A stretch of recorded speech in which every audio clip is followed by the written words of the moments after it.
Di lokasi konstruksi ditemukan peti mati misterius. Masih mengeluarkan cairan putih. Bahan peti mati ini bukan logam atau kayu. Ada yang bilang itu akan membawa nasib buruk. Sementara semua orang berdebat, kecelakaan itu tiba-tiba terjadi. Jangan sentuh. Ketika peti mati dipindah, cairan itu keluar dari dalam. 1 detik kemudian, petir mati jatuh ke tanah.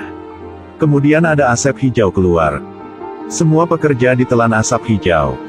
Tadi, Wuda dan si gendut diundang ke sini untuk memeriksa petir mati. Mengatakan bahwa di gudang bawah tanah runtuh, sebuah lubang yang dalam muncul. Awalnya mereka hanya menerima duit untuk bekerja, tidak peduli yang lain. Sekarang melihat lubang yang sangat dalam ini, mereka seperti menemukan emas kuning. Karena lubang ini diperkuat dengan lumpur. Berdasarkan pengalaman bertahun-tahun, kalian berdua tahu ini adalah makam besar. Dengan cepat mereka turun ke bawah. Ketika melihat situasi di dalam gua ini, Wuda tidak berkedip mata.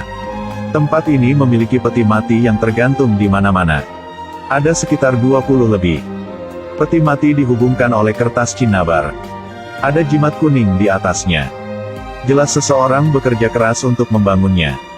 Lihatlah peti mati yang dipahat dengan rumit, yang semuanya merupakan pola pita. Kemungkinan besar Ben punya kerajaan. Tapi anehnya di bawah setiap peti ada mangkuk. Ada cairan kuning terus netes ke bawah. Mendengar yang ini sangat penting. Terbentuk setelah tubuh membusuk, sehingga tidak mengandung zat beracun. Belum selesai omong, mereka kaget karena suara teriak. Udara tiba-tiba menjadi lebih dingin. Semua petir mati di depan dengan suara air netes membuat tempat ini menjadi lebih gelap, lebih mengerikan. Pria gemuk mendekati untuk dengar lebih jelas. Karena suara itu membuat si gendut ketakutan. Udah jelasin karena mereka datang ke sini membuat suhu di sini berubah. Jadi udara yang melewati peti mati menciptakan suara itu. Si gendut mendengar bahwa tidak ada hantu jadi tendang mangkuk di bawah kaki. Cairan di dalam mangkuk. Ketika netes ke tanah langsung ada asap racun naik. Pohon kering di samping kenal asap itu langsung terdekomposisi. Semuanya di luar kendalinya Wuda. Mereka hanya bisa mengangkat 1 peti mati untuk belajar. Setelah menjelaskan pentingnya masalah ini, dia tidak tinggal, tetapi dengan cepat pergi. Ketika mereka baru pergi, banyak karyawan di situ datang. Mereka ingin melihat peti mati ini keluarkan suara jerit tadi seperti apa. Ada yang berani sentuhnya. Dia baru berbalik dan teriak, sebaliknya menyebabkan peti mati bergerak. Ada cairan tadi netes ke lantai, langsung ada asap beracun itu. Semua ingin melarikan diri. Pengemudi derek ingin melarikan diri tidak sengaja tuas sentuh tombol. Peti mati itu menghantam tanah dengan keras. Asap beracun menyebar ke segala arah. Tanah di bawah peti mati, membusuk. Semua orang melihat itu langsung melarikan diri tapi ditelen oleh asap itu. Semakin ada banyak orang jatuh ke bawah. Wuda tidak sengaja menghirup asap beracun itu. Tubuh sangat lembut sehingga tidak bisa berjalan lagi. Tidak menunggu dia bereaksi, seluruh tubuh jatuh ke tanah. Sebuah mobil putih berhenti di tengah hutan. 2 orang turun dari mobil.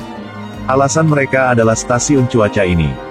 Tempat ini liar, rusak, ditumbuhi pepohonan. Telah ditinggalkan selama bertahun-tahun. Walaupun tidak ada barang berharga tapi mereka sepertinya sedang cari sesuatu. Mereka tidak sengaja menemukan pintu lemari ditutupi. Yang mereka tidak tahu adalah, ada 1 orang sedang duduk di dalam. Semua harus mulai cerita dari sebelumnya. Uda dan pria gendut menemukan peti mati di dalam sebuah gua bawah tanah. Selain itu menyebabkan asap beracun keluar. Uda keracunan, pria gendut dibawa ke rumah sakit. Karena kenal racun, Wuda tahu dia sudah kanker stadium akhir. Hanya bisa hidup dalam 3 bulan lagi. 30 tahun yang lalu, paman dia hilang selama perjalanan arkeologi. Sejak kecil dia sudah dibesarin oleh paman. Dan menemukan paman adalah keinginan terbesar dalam hidup Wuda. Hari itu dia menerima pesan dari paman dia. Itu adalah alasan mengapa mereka datang ke sini. Semua orang di dalam sudah meninggal dengan waktu yang cukup lama. Belum bisa pastiin ini adalah paman. Tapi pria gendut menemukan sebuah potongan tembaga punya keluarga Wu.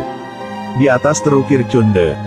Wuda Melia korek di tangan, di atas ada tulisan Tan. Itu adalah tulisan yang dia tertulis sendiri waktu masih kecil.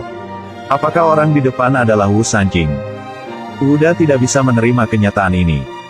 Dengan panik mencari bukti di dalam ruangan. Ketika tidak sengaja dia duduk di tempat tidur, ada sesuatu jatuh ke lantai. Balikin tempat tidur itu, mereka melihat ada sebuah kotak. Di dalamnya ada semua kaset bernomor. Jelas ada sesuatu di dalamnya. Keduanya terus mencari petunjuk di tubuh. Setelah beberapa saat mereka melihat kartu identitas orang yang meninggal itu. Orang ini bukan Paman Wuda, tapi dia adalah teman di tim arkeologi Paman. Kebetulan di bagian belakang foto KTP ada nomor 044. Wuda bawa semua kaset itu ke tempat dia. Semua rekam suara petir. Jelas ada yang sedang mendengar suara petir itu. Wuda mulailah mempelajari petir ini. Satu hari hujan deras, Wuda senang merekam suara petir. Dia menemukan beberapa petunjuk. Setelah membandingkan guntur 10 tahun yang lalu, itu persis sama dengan guntur yang baru saja dia rekam. Hasilnya bukanlah suatu kebetulan. Semakin memikirkannya, semakin menakutkan itu. Untuk mengklarifikasi fakta, Wuda dan si gendut mencari ke rumah Yang Daguang. Tempat-tempat ini seperti desa yang ditinggalkan, suram dan sunyi tanpa satu orang pun. Semua rumah di sini pintunya dikunci. Pasti tidak ada siapa. Hei kakek. Kau berjalan tanpa sentuh ke tanah, apa kau menakuti siapa? Kakek itu bilang rumah Yang Daguang di belakang bukit di depan. Tapi segera tersapu oleh banjir. Dia bilang lebih baik mereka jangan pergi. Katanya di sana Yin sangat berat. Tapi mereka berdua bahkan lebih bersemangat. Hei Dut. Kita pergi. Makasihnya. Saya akan mencari Anda nanti. Setelah berusaha, mereka berhasil menemukan rumah Yang Daguang. Tapi tempat ini adalah ruang upacara. Tidak ada apa-apa di dalam kecuali gambar-gambar di dinding. Tapi foto-foto inilah yang menarik perhatian mereka. Karena lukisan-lukisan yang berasal dari waktu yang lama lebih tua dari tempat ini. Rupanya nenek moyang mereka membawa mereka dari tempat lain. Semua orang mendengarkan guntur. Sepertinya mereka cari tempat yang tepat. Wuda ambil satu lilin, api ditiup oleh angin. Hai Dut. Ada aliran udara di sini. Dari sini kan? Di sini mungkin ada sebuah pintu.